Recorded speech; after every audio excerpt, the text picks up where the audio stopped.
한 주간 가장 주목받은 과학 소식을 되돌아보는 사이언스 핫파이브 시간입니다. 이번 주에는 어떤 이야기가 시청자들의 주목을 받았는지 최소라 기자와 함께 이야기 나눠보겠습니다. 어서 오세요. 안녕하세요. 네, 5위부터 알아볼까요? 네, 이번 주 아이폰 사용자들에게 굉장히 반가운 뉴스가 있었죠. 이 애플의 간편 결제 서비스 애플페이가 지난 21일부터 이 국내에서도 쓸 수 있게 된 건데요. 이 애플페이는 삼성 스마트폰의 삼성페이처럼 결제할 때 이 스마트폰을 카드 단말기에만 갖다만 대면 실물 카드가 없이도 결제를 할 수 있는 서비스입니다. 네.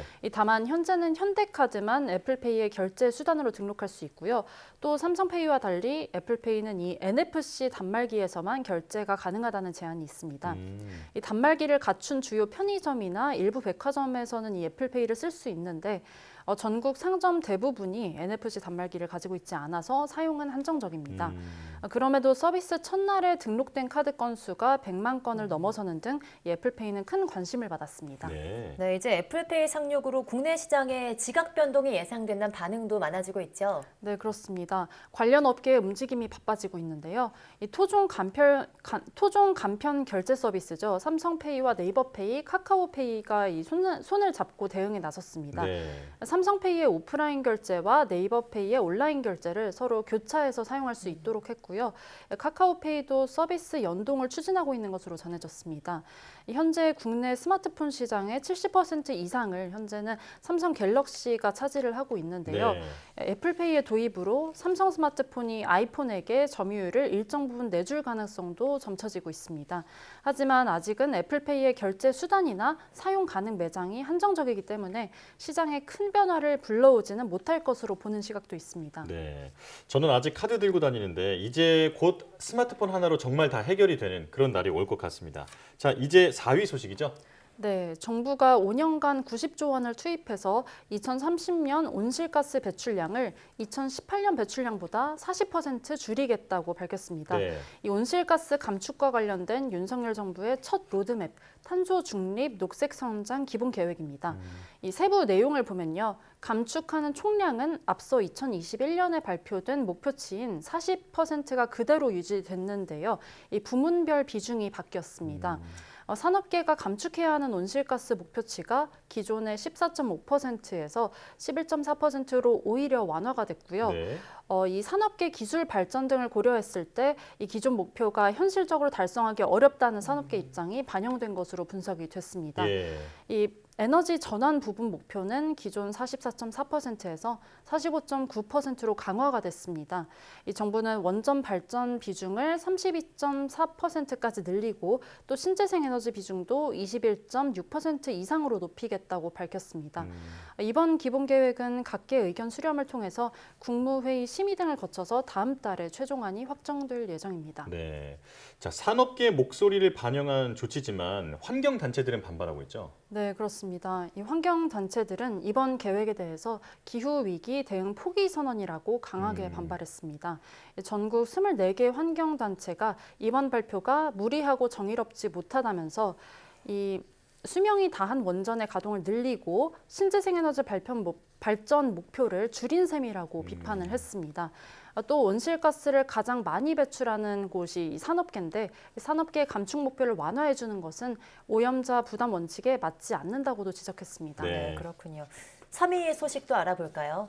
네, 이 3D 프린터로 만든 우주 로켓이죠. 이 렐러티비티 스페이스의 테란1이 세계 최초로 발사되는 뉴스가 있었습니다. 네. 이 로켓은 현지 시각 22일에 미국 플로리다주에서 발사됐고요. 1단 엔진까지 작동을 해서 분리에 성공했는데 2단 엔진이 짧게 점화된 후 꺼졌습니다. 결국에 목표 고도였던 200km에는 다다르지 못했고요.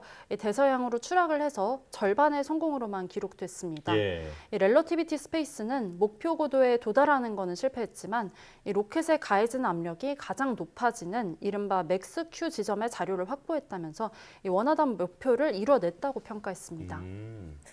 네, 이게 계속 발사가 연기돼서 저희도 굉장히 기다렸던 소식인데요. 비록 절반의 성공이지만 기존 방식과는 좀 다른 방식으로 제작이 돼서 이 발사만큼은 큰 의미를 가질 것으로 보입니다. 네, 그렇습니다. 이번 로켓은 연료 탱크부터 엔진까지 로켓의 85%를 이 3D 프린터로 만든 건데요. 네. 부품 수를 기존 로켓의 100분의 1로 줄일 수 있었고 또 제작 기간도 60일 이내로 단축을 했습니다. 또 회사 측은 비용도 기존의 재활용 로켓보다 5배에서 10배까지 낮췄다고 말을 했습니다. 또 이번 로켓에는 로켓 연료로는 처음으로 액화천연가스, 그러니까 LNG가 적용이 됐는데요. 네. 이 LNG는 일상에서도 흔히 쓰이는 연료죠. 이 가격이 저렴하고 보관이나 운송도 쉽습니다. 이번 발사 시도를 계기로 이 3D 프린팅을 통한 로켓 대량 생산의 시대가 본격적으로 열렸다는 평가도 나옵니다. 네.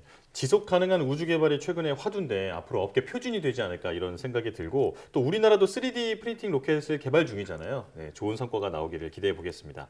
자, 이제 2위 소식이죠. 네, 미국에서 인공 눈물을 사용한 뒤에 시력을 잃거나 또 심하면 사망하는 사례가 잇따르고 있습니다. 예. 미 CDC는 특정 인공 눈물을 쓴 뒤에 68명이 항생제 내성 녹농균에 감염이 됐는데 이 가운데 3명이 사망했고 또 8명이 시력을 잃었다고 밝혔습니다. 네. 또 다른 4명은 안구를 적출해야 하는 상황이라고 합니다. 아마 다른 부분으로 전이 되거나 이 감염이 퍼지는 것을 막기 위한 것으로 보입니다. 이 환자들이 사용한 제품은 모두 10종류가 넘었지만 공통적으로 가장 많은 문제가 보고된 제품이 인도제약사 글로벌 파마 헬스케어의 에즈리케어 인공눈물과 이 델삼파마 인공눈물이었습니다. 이 해당 제품들은 지난 2월에 이미 항생제 내성 녹농균 감염이 의심이 돼서 미국 당국이 사용을 중지를 하라고 권고했던 제품입니다. 네.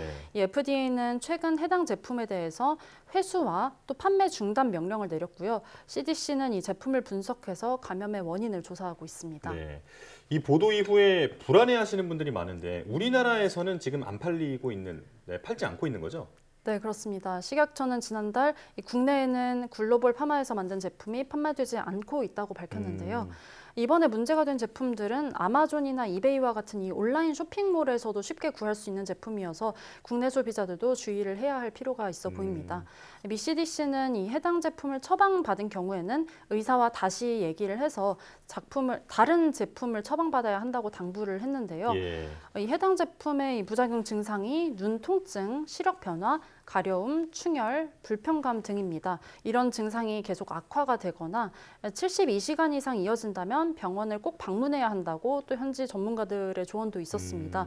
이 국내 소비자 가운데서도 혹시나 해당 제품을 이제 가지고 있거나 쓰고 있다면은 사용을 즉시 멈추고 다른 제품으로 대체를 해야 할 것으로 보입니다. 그렇군요. 네, 이렇게 의약품을 좀 의심하고 불안해하면서 써야 하는 상황이 굉장히 안타까운 것 같습니다.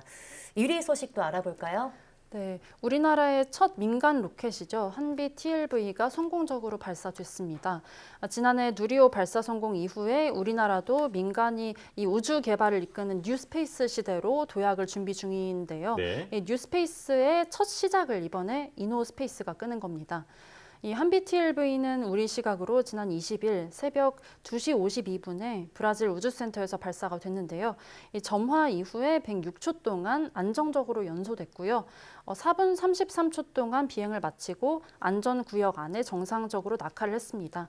특히 이 한비 TLV는 브라질 항공과학기술부가 개발한 관성 항법 시스템 시스나브가 실렸는데요. 이 비행 환경에서의 운용 데이터를 정상적으로 확보한 것으로 확인됐습니다. 네, 이번에 성공적으로 발사된 한비 TLV 어떤 로켓일까요? 네, 이 한비 TLV는 1단형 시험 발사체인데요. 독자 개발한 하이브리드 엔진이 실렸습니다.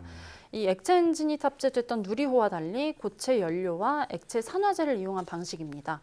이 구조가 단순해서 제작 기간이 짧고 또 추력 조절이 가능하다는 장점을 가졌다고 설명이 됐습니다. 또 파라핀 연료를 사용하는데 폭발 위험이 없어서 안전하다는 설명입니다. 이노스페이스는 올해 안에 50kg급 위성을 500km 상공까지 올릴 수 있는 2단형 발사체 한빛 나노를 개발하고 또 내년에는 상업 발사 서비스를 시작하겠다고 밝혔습니다. 네. 한국판 스페이스X가 탄생할 수 있을지 앞으로의 행보도 주목해 봐야겠습니다. 사이언스5 최소라 기자와 함께했습니다. 고맙습니다. 감사합니다.